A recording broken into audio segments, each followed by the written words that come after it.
very important part of me for a very long time. I feel it is very, very important that we look back so we can look forward. And I've been doing stuff like this my entire life, not only for school, but for things just because I wanted to. I had a question about history. I went through all the different sources, found anything I could to figure out exactly what happened. And I did the same thing with this. I did everything I could to find the correct, as close to the truth as we could possibly get. And so this is my look on it. Here I just wanted to get a timeline of just American history of this time and place. We got independence, which was just Declaration of Independence was signed. They were like, hey, we're gonna do this. And the British said no, and so we fought about it. That's this Articles of Confederation and Peace with Britain. Yay! We were officially America, and then we had the issues, of course, and then there were the changes to those issues. We did everything we could, and Texas wasn't a big part of that for a while, and then we really got into it. We were kind of doing our own thing, especially our part of Texas, so far away from the whole fighting, but we helped in our own small ways. In 1776, the area that is now us was not yet established settlements, but rather a weird middle ground for everyone, mostly Native Americans, people wanting to get away from fighting, and just wanting to kind of settle down and fish, mostly, so not much has changed. Well said. Yes. Instead of the Anglo-American events unfolding in the East, this region was mostly, again, dominated by Native Americans and Spanish explorers. While the American colonies were doing their best to declare independence from their king in Britain, we were under Spanish control, and Spanish officials in Texas and Louisiana were actively gathering cattle from nearby Spanish ranches to feed troops fighting the British in the Gulf Coast. We were a very vital part of that. We were the ones feeding the troops, doing very small things that really helped ensure that they won. During this time frame, we were, again, very important. We were very critical. The Spanish governor of Louisiana, Bernardo de Galvez, waged war against Britain along the Gulf Coast and the Mississippi River. So there was some fighting. We did do some of it. Not a lot, but some. To feed this army, again, we had the Tejeros,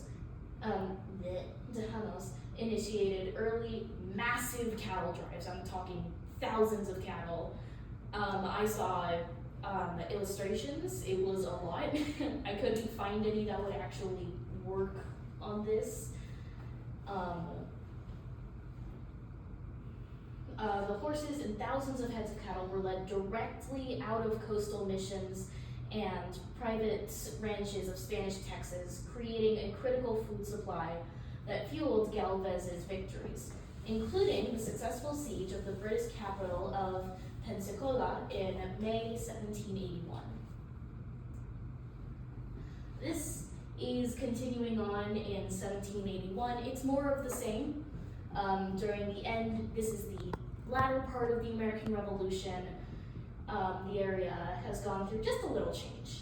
Still an untamed, sparsely populated frontier of New Spain, the region was mostly inhabited by nomadic Caranqua Native Americans, while the formal settlements of the Aransas County did not emerge until much later. Spanish colonial forces were trying to explore. There are a lot of maps from the area that came largely from Caranqua natives, mostly cattle drives, areas and paths that have already been cleared. They did a lot of trading and mostly territorial expansion in this area. Not a lot of fighting between the two, which is surprising when I learned that. Mostly, forgot to put a picture here. Nomadic Quanqua, mostly it was the natives fighting. The nomadic Quanqua and Kopane Native American tribes utilized the local barrier islands, so you know those islands, the islands off Fulton. Some of us have been there. I have personally not, but it makes sense that they would be very important to tribes that were mostly, most of their food came from fishing and hunting in those waters themselves.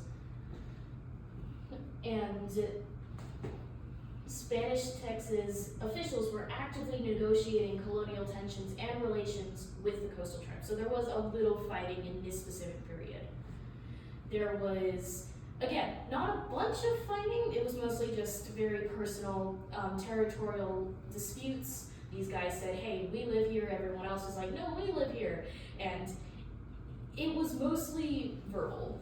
No one truly understood what land belonged to who, because most tribes were nomadic at this time. I just forgot pictures of this part, didn't I? Shoot. Don't worry. Well, the region had been explored earlier. The year 1785 was a major milestone in this. This is when they really decided, okay, we're gonna get this done. We gotta do this if we're really going to truly create a settlement here.